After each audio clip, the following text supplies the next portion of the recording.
메아리에 불과한 것이다. 또 영혼 구원에 초점을 맞추라. 특별히 난 예배는 처음 교회 나오는 사람에게 초점을 맞추는 설교, 구도자에게 초점을 맞추는 설교. 오늘 말씀을 듣는 이가 나 예수 믿어야 되겠구나 이렇게 결심할 수 있도록 초점을 맞춰 설교를 준비하라. 결론을 전도해두라. 이 말씀을 이렇게 말씀하셨으므로 이 말씀을 전하는 것이 교회와 성도의 사명이다. 그리고 하나님 아버지의 마음으로 전하라. 지금 힘들어하는 성도들이 와 있는데 아버지 같으면 어떻게 이 말씀을 전할 것인가. 하나님 아버지의 마음을 가지고 전하라. 설교를 길지 않게 하라. 25분에서 30분 정도 이렇게 간단하게 메시지를 전할 수 있는 것이 좋겠다. 설교학에 대해서 제가 강의를 쭉 해왔는데 오늘은 본문 취급에 의한 설교의 구분 19번째입니다. 본문 자체를 다룰 수 있어야 된다. 그리고 본문의 주제를 다뤄야 한다. 본문의 상황을 다룰 수 있어야 된다. 이 말씀이 그때 당시 어떤 상황이 주어졌냐 하는 것을 잘 생각을 하면서 이렇게 설교를 작성해야 한다. 그리고 주제 설교는 뭐냐? 주제 설교는 제목 설교라고 말할 수 있습니다. 주로 부흥사들이 이런 설교를 많이 하죠. 제목에 치중하는 설교가 바로 제목 설교입니다. 주제 설교. 본문 자체보다는 설교자가 말하고자 하는 제목에 치중하는 설교. 교회 건축이면 건축. 이런 주제를 가지고서 되게 설교를 진행합니다. 부흥사들은 이런 설교를 많이 해요. 저도 부흥에 나가면 제목 설교를 많이 합니다. 그래서 주제를 선택하고 성경을 인용해 가지고 이제 하게 되는데 초대 교부들이 그런 설교를 많이 했고 또 한국교회 초창기 설교가 이런 설교가 많았다.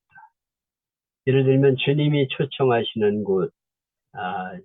곳이라는 제목으로 지금 설교를 한다. 그러면은 기도의 자리를 지금 말하고 싶은 거예요. 기도의 자리. 주님이 어디를 초청하느냐? 기도의 자리로 우리를 초청하고 계시다. 그래서 주제를 가지고 이제 셋으로 대지를 나눈다면 기도의 자리는 축복의 자리였다. 기도의 자리는 문제 해결의 자리였다. 기도의 자리는 주님과 함께하는 자리였다. 이런 설교를 많이 해요, 지금. 많이. 우리 주인 목사님들이 많이 하고 있는데, 이런 내용들이 제목 설교에 해당하는 것이다. 그래서 선포, 해석, 적용, 예화. 말씀을 선포하고, 그 말씀을 해석하고, 그것을 어떻게 적용시키고, 예화를 넣어가지고, 이렇게 설교를 작성합니다. 장점은 논리적 완전성을 기할 수 있다. 한 가지 주제면 주제를 가지고 하기 때문에 논리적으로 잘 할 수가 있죠. 꾸밀 수가 있죠. 설교의 초점을 맞추고 완벽한 예술 작품을 만들 수 있다. 이런 설교는 상당히 좀 잘 짜임새 있게 할 수가 있어요. 주제를 가지고 설교를 하기 때문에. 그리고 폭넓은 사상을 말할 수 있다. 여러 가지 이야기를 할 수가 있죠. 그리고 어떤 주제도 충분히 이야기할 수 있다. 주제 설교니까 어떤 주제든지 잡으면 되니까 거기에 따라서 이제 설교를 작성할 수가 있습니다. 단점은 비양심적일 수가 있다. 성경을 억지로 인용해 가지고 갖다가 끼워 맞추기식 설교할 수가 있어요. 이거는 곤란한 거죠. 이런 억지로 인용하는 그런 설교를 하면 안 됩니다. 아무리 주제 설교를 하더라도 성경을 억지로 저기가 있는 걸 갖다 끌어다가 이쪽에 갖다 붙이는 그런 설교는 곤란하죠. 그리고 하나님 말씀을 등한히 여기기 쉽다. 하나님 말씀이 아닌 자기 말을 하기가 쉬워요. 그러면 교인들이 다 압니다. 오늘 목사님이 의도적으로 헌금 설교를 하고 있구나. 11조 하라고 지금 강조하고 있구나. 이렇게 이런 제목 설교, 주제 설교를 자꾸 하게 되면 성도들이 목회자의 설교를 신뢰를 잘 안 합니다. 오늘은 또 무슨 얘기를 하려고 그러는 거야? 이렇게 생각하게 되죠. 웅변은 잘하는데 영역은 없다 하는 비평을 듣는다. 아주 웅변적인 설교를 할 수 있는데 영역이 없다. 이런 비평을 듣기 쉽고 단조롭기 쉽다. 제목 설교이기 때문에 단조롭기가 쉽다. 주의사항은 본문을 가까이 하라. 본문에서 나와야 됩니다. 아무리 제목 설교를 하더라도 본문에 나오는 그런 메시지를 가지고 전해야죠. 또 논리를 정연하게 전개하라. 막 갖다가 말도 안 되는 얘기를 주워 붙이고 이러면 곤란하다. 또 주제의 말을 하지 말라. 또 이 얘기했다, 저 얘기했다, 딴 얘기를 자꾸 하면 안 된다. 그리고 제목과 주제를 잘 택하라. 제목이 오늘 설교에 딱 귀에 들어올 수 있는 설교를 할 수 있어야 되죠. 주제를 잘 택해야 된다. 또 꼭 필요한 주제에만 제목 설교를 하라. 이것이 우리 성도들에게 필요하다 할 적에 그 주제에만 제목 설교를 하라. 아무 때나 자꾸 이 제목 설교를 하면 안 돼. 그래서 이런 제목 설교가 있다 하는 것을 기억하시면 되겠습니다. 오늘 본문은 창세기 40, 이거 아닌데. 내가 지금 잘못, 출애굽기 1장인데 내가 이걸 잘못 지금 넣었습니다. 이건 지난주에 했던 거를 내가 잘못 집어넣었어요. 그래가지고 오늘 본문을 출애굽기입니다. 출애굽기 1장과 이건 다시 내가 수정을 해야 되겠네요. 1장과 2장. 아마 프로페자에는 정식으로 올라갔을 거예요. 근데 내가 아까 뭐가 잘못돼가지고 다시 예, 프로페자에는 그 출애굽기 1, 2장으로 되어 있습니다. 올라갔을 건데 네네. 이게 잘못돼가지고 내가 다시 만들다 보니까 지금 잘못돼. 프로페자의 파일은 그 정확하게 올라가 있으니까 그 파일 참조하세요. 그걸 하시면 됩니다. 뭐 출애굽기 1장과 2장은 여기 내가 설교에 나와 있으니까 보시면 여러분 다 아시죠. 제가 심야 기도에 했던 설교를 두 편을 실어놨습니다. 1장은 제목을 고난 속의 섭리라는 제목을 잡아가지고 12년 전에 설교한 내용입니다. 그 창세기 끝나고 이제 출애굽기 내용을 생각하면서 이제 이걸 작성하고 있는데 출애굽기에는 대충 네 가지 사건을 다루고 있어요. 첫째는 이집트에서 나오는 사건, 그리고 둘째는 시내산에서 언약을 맺는 장면, 그리고 율법이 주어지는 사건, 그리고 성막 사건, 성막을 짓지 않은 사건, 네 가지가 출애굽기의 내용입니다. 이집트에서 해방되어 나오는 사건, 시내산 언약, 그리고 하나님의 율법의 내용들이 쭉 설명되어지고 있고, 또 성막을 짓지 않은 사건, 이 네 가지 사건이 출애굽기의 내용이다. 첫 번째로 우리가 생각할 사건은 이집트에서 노예로 시달리는 이스라엘 백성들을 모세가 이끌고 나오는 사건인데 이것은 1장에서 15장까지 다루고 있어요. 오늘 말씀은 이스라엘이 큰 민족으로 창성하게 된 과정이 기록되어 있습니다. 오늘 말씀을 통해서 하나님의 신실하심, 하나님이 약속하신 걸 이루셨다는 거죠. 그리고 고난을 통한 하나님의 뜻과 섭리가 무엇인가를 배울 수 있기를 바랍니다. 1장의 내용이에요. 1장의 내용. 어떻게 큰 민족으로 성장하게 되는가. 그리고 하나님이 신실하게 이렇게 역사하고 계신 것.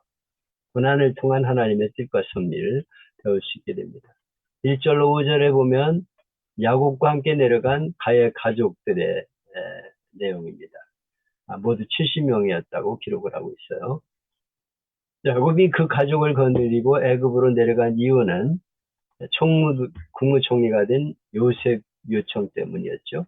애굽에 내려간 야곱의 가족들은 요셉 때문에 바로의 은총을 입어 고센 땅인 라암세스에 거하게 되죠. 고센 땅은 애굽의 동북에 있는 변방으로 아주 넓은 목초지대였습니다. 성지순례를 여러분이 갔다 오신 분들은 알겠는데 이 고센 땅은 아주 비옥한 땅이에요. 농사가 잘 되고 또 과일들이 많은 그런 곳입니다. 그리고 땅이 나일강에서 흘러내려온 그런 부엽토 이런 것들이 쌓여가지고 시커매요. 그래서 굉장히 농사가 잘 되는 그런 땅입니다. 근데 이 애굽 사람들은 농사를 싫어하고 또 가축 기르는 걸 싫어하기 때문에 이 야곱의 가족에게 그쪽 땅을 내어주게 되죠. 그래서 애굽 사람에게는 관심이 별로 없는 땅이었어요. 그러나 목축하기에는 아주 좋은 땅이죠. 애굽 사람들은 짐승 키우는 걸 안 좋게 생각했어요. 그래서 이스라엘 자손들은 애굽 사람들과 격리되어서 신앙을 지키면서 자치적으로 살기에 좋은 환경 속에 살게 되면서 매우 번성하게 되었다. 이것도 하나님의 은혜죠. 어느 정도 번성하게 되었나? 여기 6절, 7절에 보면 매우 강하여 생육하고 불어나 번성하고 매우 강하여 온 땅에 가득하게 되었다. 요셉은 애굽에서 80년 동안 총리로 지내다가 110살에 죽습니다. 아버지 야곱과 모든 형제도 죽었고 시대 사람들이 다 죽었죠. 그러나 하나님이 함께 하심으로 이스라엘 자손들은 번성하고 창대하고 아주 온 땅에 가득하게 되었다. 신명기 1장에 보면 출애굽할 때 인구가 20세 이상 장정만 60만 명이었다. 아이들까지 합하면 약 200만이 넘는 것으로 추산이 됩니다. 70명이 430년 만에 200만이 되는 것은 기적입니다. 하나님께서 조상 아브라함과 맺은 언약대로 이스라엘 자손을 큰 민족을 이루도록 축복하셨다는 겁니다.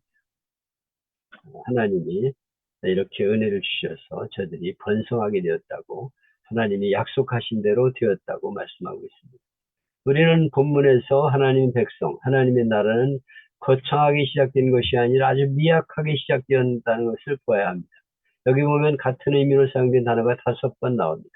생육이 증다하고 번식하고 창성하고 심히 강대하여 온 땅에 가득하였다. 이것은 인구가 어떻게 증가했는지를 표현하는 단어입니다. 하나님은 애굽에 이주한 소수의 사람들을 민족으로 번성하게 하셨다는 것. 이스라엘 백성들을 번성케 한 장소는 고센 땅입니다. 고센 땅은 아주 비옥한 땅, 나일강이 이루어 놓은 삼각주의대. 비옥한 땅에서 하나님은 이스라엘 백성들을 번성하게 하셨어요. 그래서 성서학자들은 이 고센 땅을 이스라엘 백성들이 성장하게 되는 자궁과 같다, 인큐베이터와 같다 이렇게 설명합니다. 그래서 하나님이 그렇게 애굽의 보호를 받는 땅에서 강대국의 보호를 받으면서 아주 성장할 수 있는 그런 환경으로 저들을 이렇게 살게 하셨는데 이것을 이스라엘의 자궁 혹은 인큐베이터라고 이렇게 표현합니다. 강도기구의 보호를 받으면서 걱정 없이 번성을 이룬 거죠. 고센 땅에서 큰 민족이 되도록 번성한 것은 하나님의 약속의 성취입니다. 내가 네 민족을 크게 큰 민족이 되게 하리라. 창세기 46장에 약속했는데 하나님의 약속을 신실하게 이루셨다는 거예요.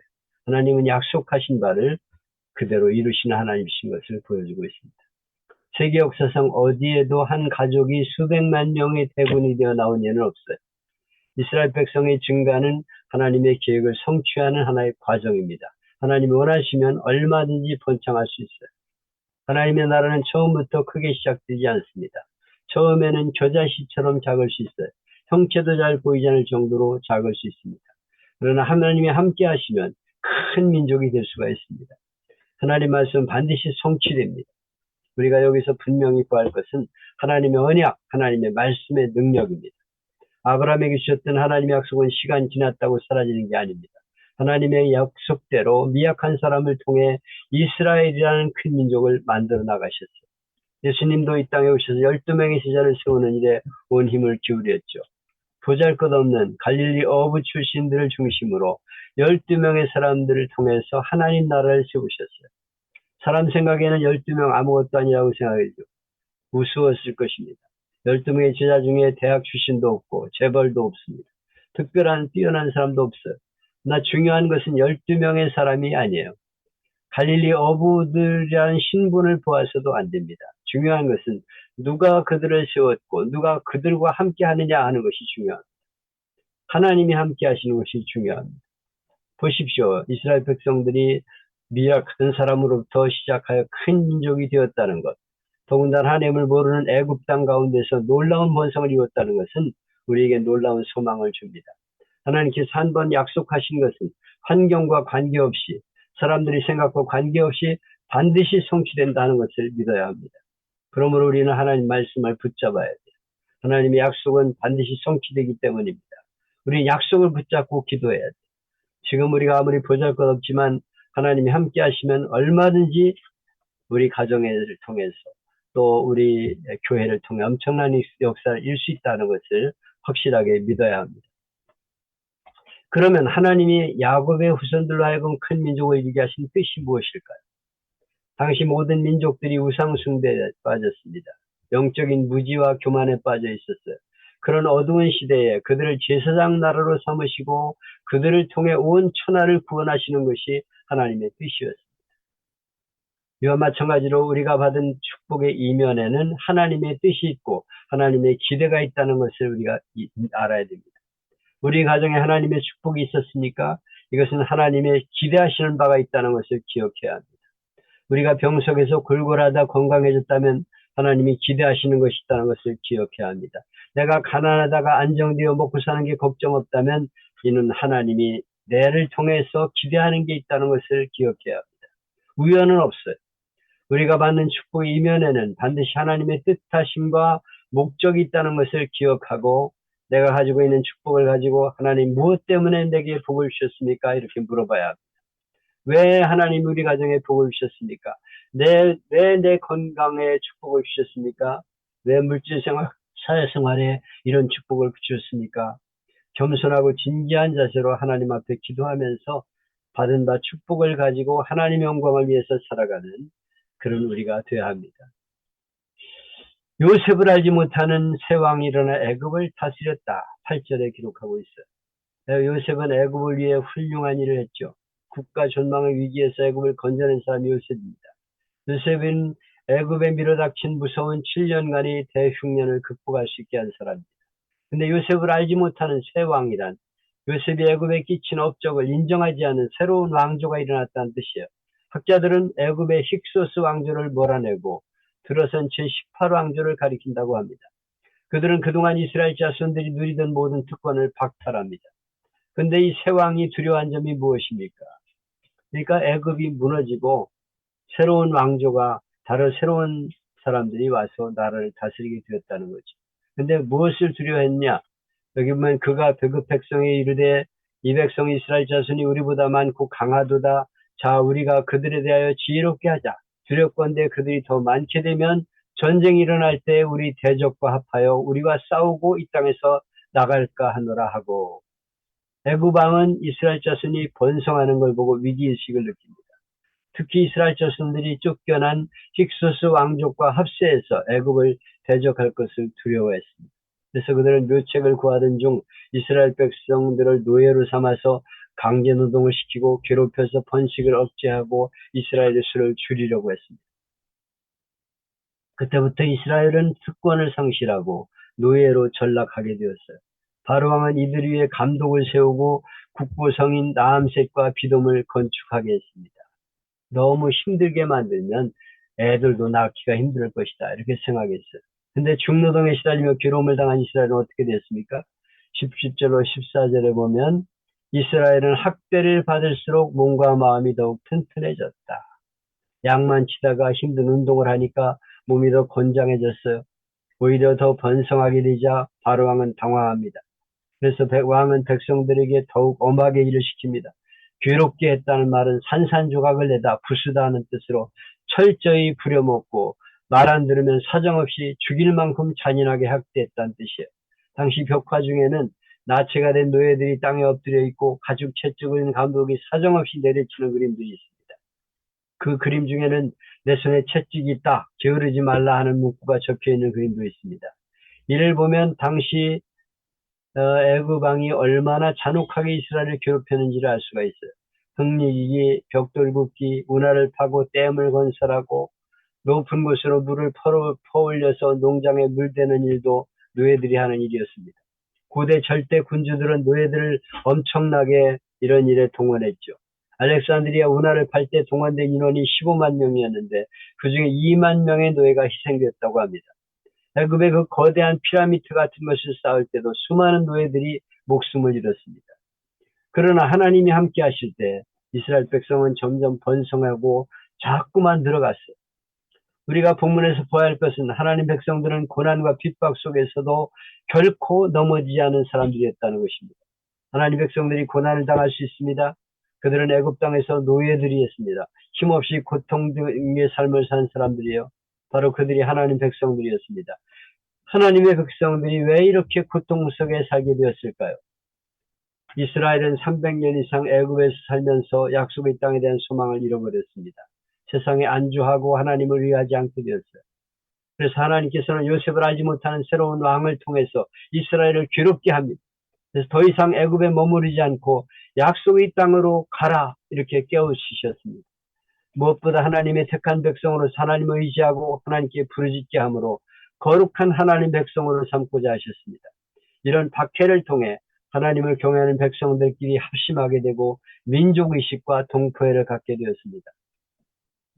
본문에서 우리가 보아야 할 것은 비록 하나님 백성이 무서운 핍박을 받았지만 오히려 고난과 핍박이 하나님 백성 이스라엘에게 유익을 주었다는 것입니다.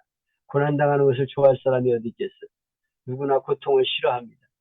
그러나 바로의 압제가 이스라엘 백성에게는 전혀 무익한 것이 아니었어요. 그렇죠? 하나님 백성들은 너무 귀한 사람들입니다. 그런데 그런 하나님 백성이 세상에서 고난당하는 데는 반드시 하나님의 뜻이 있고 계획이 있다는 것을 알아야 합니다. 불신자들에게 있어서 고난은 그냥 고난일 뿐이에요. 어려움은 그냥 어려움입니다. 그러나 하나님의 자녀에게 있어서의 고난은 그냥 고난이 아니에요. 하나님의 뜻이 거기 있습니다. 우리가 이 사실을 알 때 세상을 능히 이길 수가 있게 되는 것입니다. 어떤 의미에서 고난은 하나님의 나라를 열망하게 하는 하나님의 은혜입니다. 만일 이스라엘 백성들이 애굽 땅에서 계속 번영만 누리고 살았다면 가나안 땅, 하나님의 약속의 땅을 생각했을까요? 애굽 땅에서 고난이 없었다면 자진해서 애굽을 다올 사람은 한 사람도 없었을 것입니다. 누가 말씀만 듣고 목숨을 걸고 기름진 땅을 탈출해서 아무것도 없는 광야로 나가겠습니까? 그러나 애굽 왕과 백성들의 철저한 박해가 이스라엘 백성도 하여금 애굽에서 분리되어서 약속의 땅을 향해 나가게 한 것입니다. 지금도 마찬가지입니다. 세상이 너무 좋고 재미있으면 천국 갈 생각을 할까요? 아마 안 할 겁니다.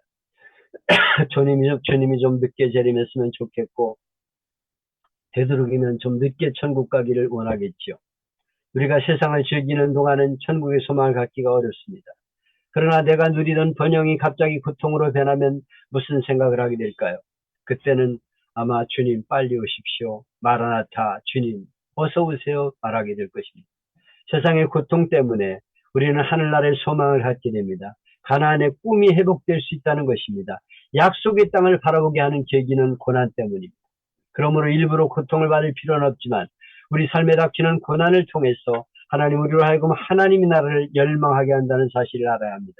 그렇다면 고통도 은혜인 것입니다. 고통은 어떤 의미에서 철저하게 하나님을 의존하게 하는 길입니다. 시편 기자의 고백처럼 고난 당하기 전에는 어그러진 길로 잘못된 길로 발걸음이 달려갔지만 고난이 찾아올 때 우리의 발걸음은 비로소 하나님의 교훈에 순종하게 되어 있습니다. 고난도 하나님의 은혜인 것을 잊지 말아야 합니다. 그러므로 우리에게 가장 필요한 것은 하나님을 신뢰하는 것입니다. 하나님은 가장 좋은 것을 주시는 분입니다.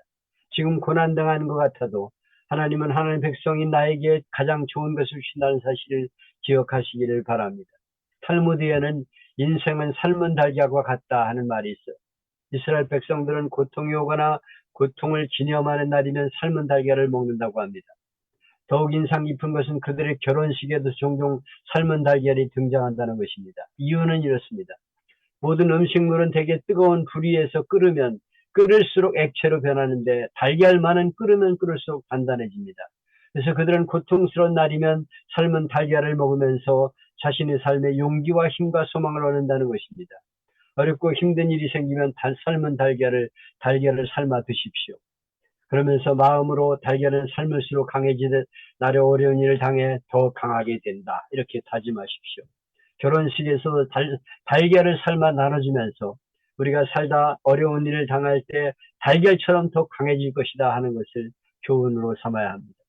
사랑하는 여러분, 여러분 중에 고난당하는 분이 있습니까? 건강 문제, 직장 문제로 생활고로 어려운 분이 있습니까? 남에게 알릴 수 없는 개인적인 가정의 문제로 고민하고 있습니까? 성도 여러분, 하나님은 저와 여러분의 고난에 함께 하시며 고난받는 저와 여러분을 위해 이기도록 돕고 계신다는 사실을 믿으시기 바랍니다.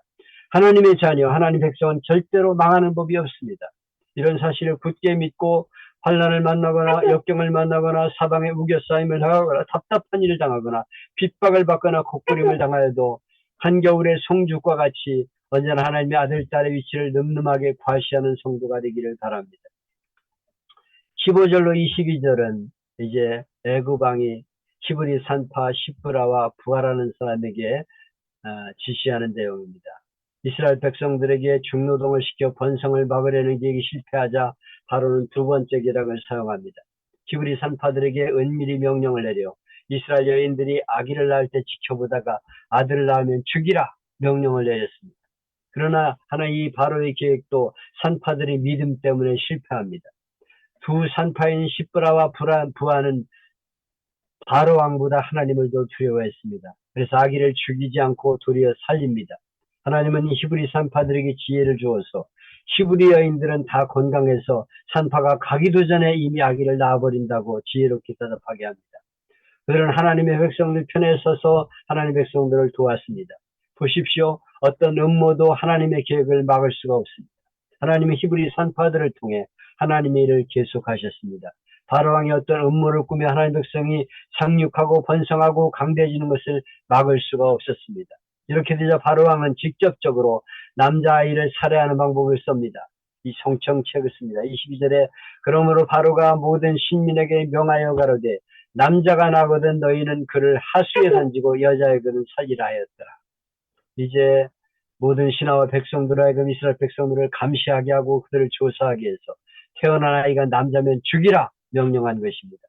근데 성경을 보면 바로왕의 계획도 소용이 없었어요. 2장을 보면 바로왕의 정책과는 관계없이 하나님의 종 모세가 바로의 궁전에서 가장 안전하게 자라나게 되는 것을 보게 됩니다. 우리가 잘 아는 것처럼 모세가 태어났을 때 모세의 부모는 3개월 동안 감추고 키웠는데 나중에 더 이상 키울 수가 없습니다. 이때 모세의 부모는 갈상자를 가져다가 아기를 그곳에 담아 나일강에 띄웁니다. 근데 마침 목욕하러 나왔던 바로왕의 공주가 갈상자 낸 모세를 보고 물에서 건져내어 자기 아들로 삼습니다. 아이러니컬인 얘기죠. 바로왕이 죽이라고 말한 하나님 백성의 지도자가 바로왕의 궁 안에서 가장 안전하게 자랐다는 것입니다. 그렇습니다. 하나님 백성들은 아무도 망하게 할 수 없습니다. 하나님 백성들이 세상에서 믿음 때문에 어려움을 당할 수 있습니다. 그러나 걱정하지 말아야 합니다. 하나님 백성을 통해 반드시 하나님의 뜻을 이루어 나가십니다. 사람은 힘이 없지만 하나님은 전능하신 분입니다.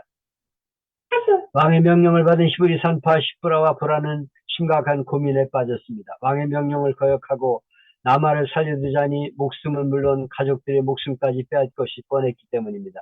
두 산파가 어떻게 했습니까? 산파들이 하나님을 두려워 애굽왕의 명령을 어기고 남자를 살린지라. 두 산파는 자기들의 목숨을 빼앗기도 할 수 있는 바로왕 애굽왕도 중요했지만 하나님을 더 두려워했습니다. 두 산파는 자기들의 목숨과 영원한 생명, 가족과 친척들의 운명을 송두리째 하나님께 맡겼습니다. 그리고 평소대로 히브리 여인들이 남아를 낳든 여자를 낳든 상관없이 살게 두었습니다. 우리가 세상 권세에 대해 복종해야 하는 것은 성경의 명령입니다. 그것은 이 세상 질서를 유지하여 안정된 삶을 누리기 위해서 반드시 필요하기 때문입니다. 그러나 세상 권세가 하나님의 뜻에 위배되는 것이라면 그것은 바른 권세라고 할 수가 없습니다. 그러므로 세상 권세가 하나님의 뜻을 거스르는 일을 할 때는 성경 말씀을 근거로 눈에 보이지 않으나 절대 권세를 지닌 하나님의 뜻에 순종해야 합니다. 애굽왕보다 하나님을 더 두려워하여 죽음을 각오하고 이스라엘의 남아들을 살린 히브리 산파 시브라와 부라는 어떻게 되었을까요? 그들은 왕명을 거스린 이유로 생명을 잃었을까요? 결코 그렇지 않았습니다. 그들은 하나님의 은혜를 입어 아무도 해도 있지 않았을 뿐 아니라 그들의 집이 더욱 왕성하게 되는 축복을 받았다고 말씀하고 있습니다. 직장에서 상사들이 고사를 지내라 하거든 절대로 머리를 숙이지 마십시오. 가정에서 제사를 드리라 하거든 머리 숙이지 마십시오. 시험이냐 교회냐 갈등하지 말고 예배를 드리라고 가르치십시오. 하나님이 더 좋은 길로 인도해 주실 것입니다. 이랜드 박성수 회장의 간증입니다. 한국이 외환위기를 당하기 전에 우리나라에서 이중장부를 안 가지고 있던 기업은 하나도 없었답니다. 그리고 자기가 이중장부를 만들지 않겠다고 했더니 모든 사람이 말렸답니다. 당신 믿음도 좋고 다 좋은데 이것만은 안 됩니다. 이중장부가 없이 정부의 세금을 다 견뎌낼 수 있는 기업은 하나도 없습니다. 그랬는데 그때 그분이 이렇게 말했답니다. 하나님의 방법대로 망했다는 소리를 한번 듣자. 하나님의 방법대로 살다가 망했다는 소리 한번 듣자. 그런데 외환위기가 터지고 모든 중형기업이 다 무너졌는데 이중장부를 안 가지고 있던 자기 회사만 외국 자본이 비전이 있다고 돈을 대주더랍니다. 그래서 그 덕분에 일어날 수 있었답니다. 얼마나 멋집니까? 하나님의 방법대로 해서 망했다는 소리 한번 듣자. 비록 망했다 할지라도 하나님이 그냥 두셨겠습니까? 체면이 있지. 하나님 뜻대로 하다가 망했다는 소리 어떻게 들으시겠습니까? 우리도 혹시 우리가 신뢰하지 못하는 부분, 전적으로 의지하지 못하는 부분이 있는가를 살펴보고 내가 부분은 전적으로 하나님 앞에 신뢰하지 못하고 있구나 하는 것이 있으면 정리해서 전적으로 하나님을 신뢰하고 하나님 뜻대로 살게 되기를 바랍니다. 결국 히브리 선파들은 하나님에 대한 경외심과 용기 있는 행동으로 하나님께 복이 되고 그들의 민족을 살리는 밑받침이 되었습니다. 그들의 믿음과 용기가 모세라는 이스라엘 민족의 위대한 지도자를 길러냈기 때문입니다.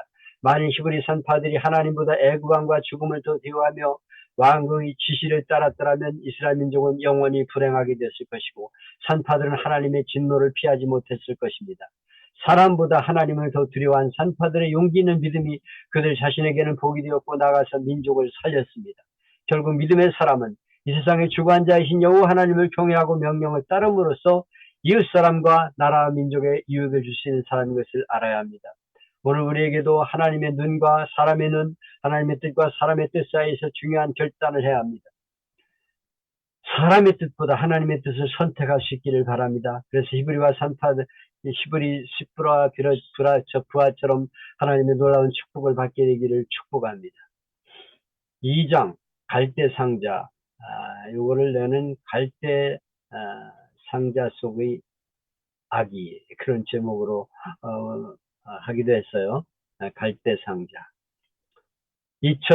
1996년 한동대학이 경제적 위기를 겪고 있을 때 학교의 재정이 악화되어 숨통을 조이고 있었죠. 교직원 월급도 제대로 주지 못하고 있었습니다. 그때 한 교수님이 다소나마 학교에 도움을 주기 위해 아이디어를 냈습니다. 한 계좌 1,000원 운동을 벌리자고 제안했습니다. 그들은 이 후원 운동을 한동대의 갈대상자라고 이름을 지었습니다. 갈대 한 올은 약하지만은 수많은 갈대가 모여 우리 시대의 나일강에서 던져질 수많은 모세를 지킬 바구니를 만들 수 있다 하는 생각을 가진 것입니다. 이렇게 해서 한동대의 갈대상자 운동이 탄생합니다. 한동대 총장의 아내인 김영애 권사님이 쓴 갈대상자라는 책의 5장은 이런 메시지로 시작됩니다. 모세가 태어날 무렵 애굽에서 태어난 히브리 남자아이는 모두 죽임을 당했다. 모세의 운명도 풍수풍 속의 촛불 같았다. 모세의 부모가 갈대를 엮었고 아기를 누일 바구니를 엮던 그 밤 그들은 눈물로 통곡했을 것이다. 하지만 사람 마음을 움직이시는 하나님께서는 죽어야 할 아기를 바로 공주의 손을 통해 기적적으로 살리셨다. 뒷날 민족의 지도자로 모세가 서는데 이 갈대상자가 중요한 역할을 한 것이다. 본문은 그 갈대상자가 태어나는 역사적 상황을 보여줍니다. 이 갈대상자 안에 담겨있던 모세를 통해 출애굽의 위대한 역사가 시작이 되는 것입니다. 하나님은 갈대상자에 담겨 나일강을 떠내려가는 모세를 통해 이스라엘 민족을 구원하는 기적을 일으키십니다. 황새 이야기입니다. 황새가 높은 나무 위에 둥지를 만들고 알을 낳습니다. 얼마 후 새끼가 태어나죠. 어미 황새는 새끼 황제를 끔찍이 아끼며 사랑하고 기릅니다. 맛있는 먹이를 수없이 날라다 먹입니다. 비가 오면 날개를 펴서 새끼들이 비 맞지 않게 합니다. 새끼들이 잘 자라죠. 이제 성숙하면 잔인하게 합니다. 3일 동안 먹이를 안 줘요. 사람도 3일 금식이 힘든데 새끼 새를 3일 동안 금식시키는 것은 얼마나 잔인합니까? 몸에 살이 쑥 빠집니다. 아주 가벼운 새가 됩니다. 그때 어미 황제는 둥지를 헐어버립니다. 그리고 새끼를 높은 나무에서 사정없이 떨어뜨립니다. 그리고 어미 새는 새끼를 밑으로 새끼 밑으로 가서 떨어져 죽을 것 같으면 받을 준비를 합니다. 새끼 왕자는 사정없이 떨어지다가 본능적으로 날개를 퍼덕거립니다. 그러다가 자기도 모르게 공중으로 치솟고 있음을 느끼게 됩니다. 처음으로 날아보는 순간입니다. 이렇게 해서 성숙한 왕새가 탄생이 되게 됩니다. 황새는 깨닫게 됩니다. 떨어지다 보니 날개가 있었구나.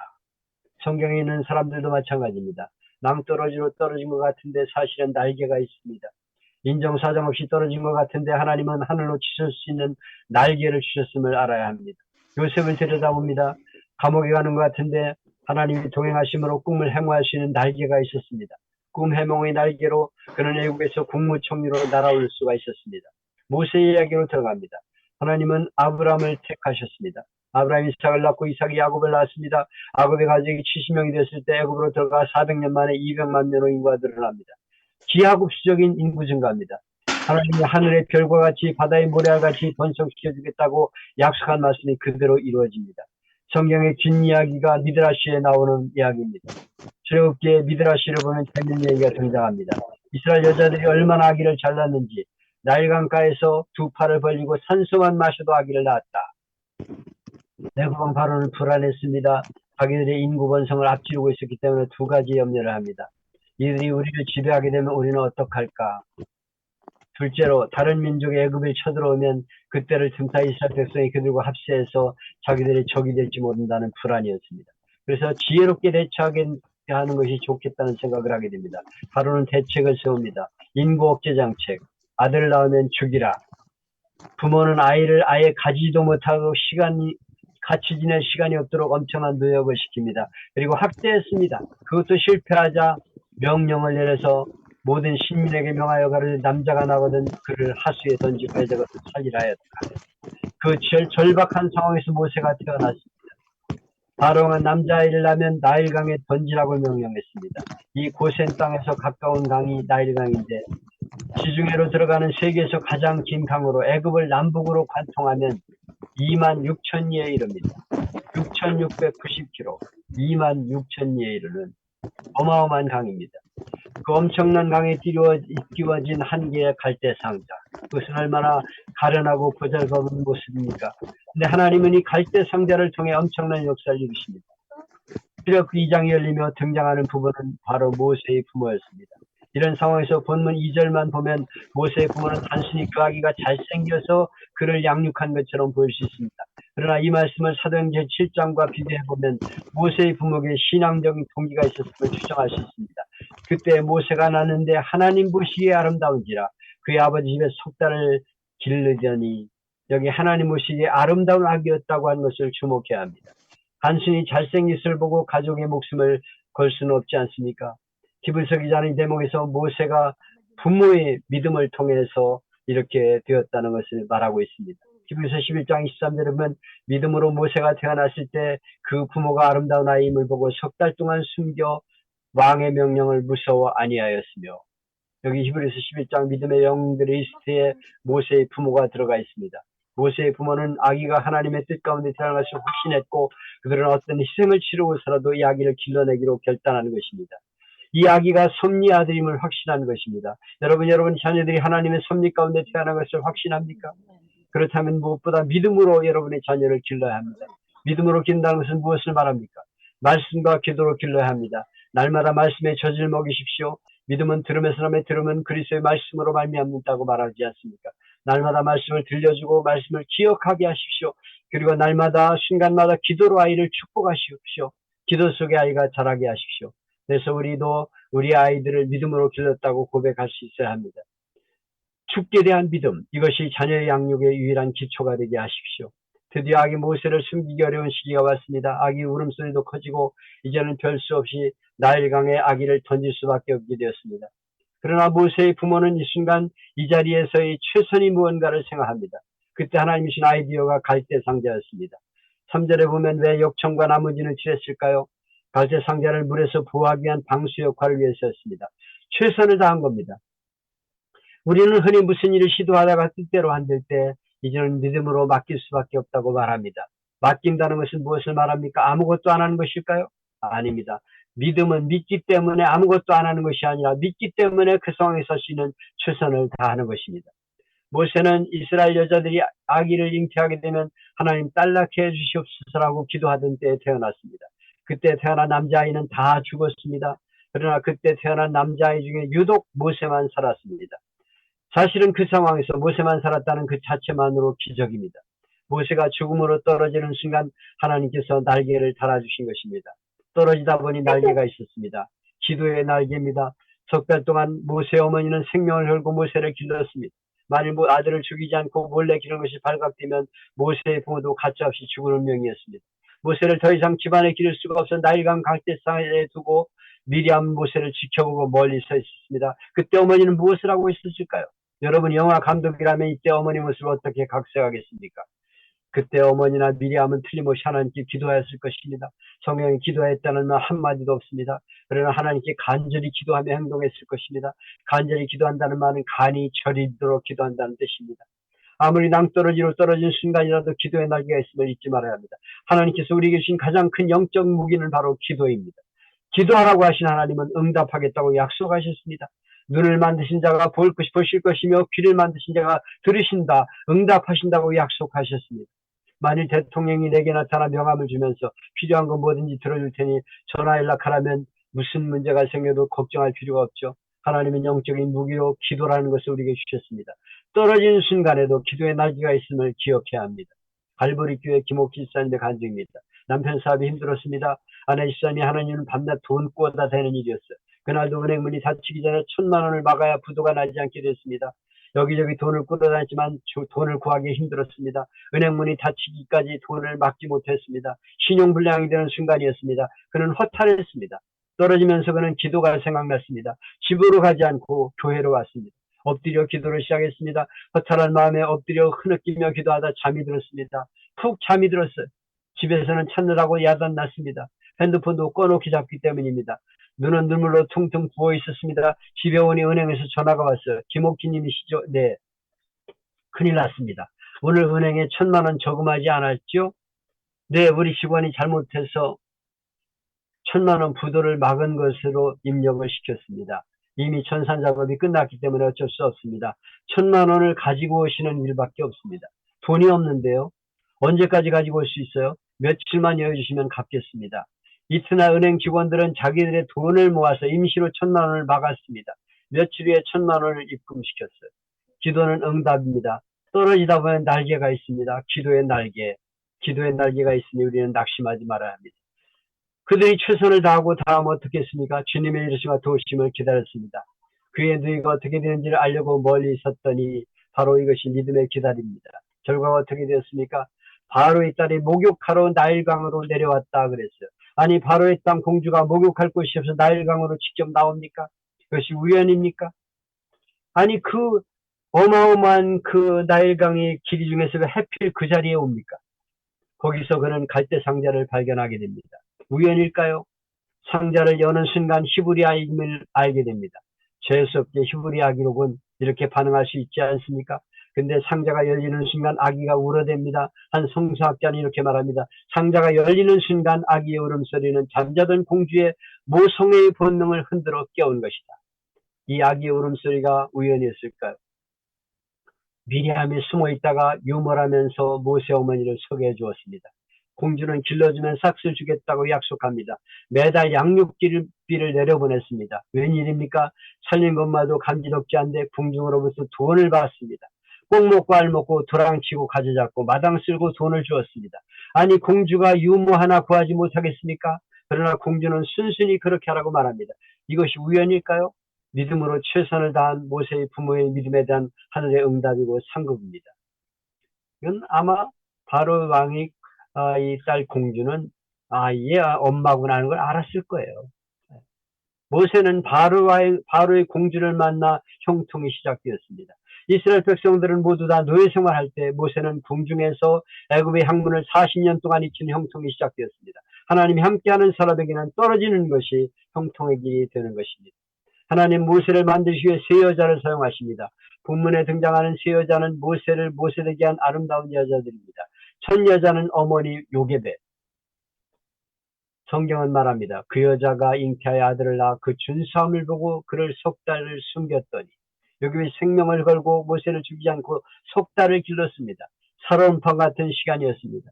절대로 밖으로 나가지 않았을 것입니다. 목욕도 몰래 시켰을 것입니다.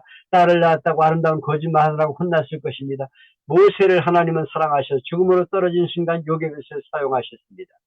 더 이상 숨길 수 없게 되며 최선을 다했다는 말입니다. 이제는 하나님께 맡길 수밖에 없습니다. 인생을 살다가 최선을 다하고 이제는 더 이상 어떻게 할 수 없을 때는 하나님께 맡기는 것이 최고의 좋은 방법입니다. 두 번째는 여자 미리암. 그의 누이가 바로의 딸에게 이르되 갈대 상자를 물이 새지 못하도록 역청을 만들어 발랐습니다. 나일강 갈대 사이에 두었습니다. 악어박이 될 수가 있어요. 이 나일강은 악어들이 얼마나 많은지 몰라요. 물이 넘쳐 죽을 수도 있습니다. 나일강 밑으로 떠내려갈 수 있습니다. 미리암이 지켜보고 있었습니다. 한시도 눈을 떼지 않고 있었어요. 그리고 공주가 발견했을 때 지혜롭게 유모를 구해주겠다고 하면서 어머니를 소개했습니다. 결코 기회를 놓치지 않았습니다. 미리암이 없었다면 모세는 모세가 될 수 없었어요. 두 번째 아름다운 여자를 하나님은 사랑으로 숨겨놓았습니다.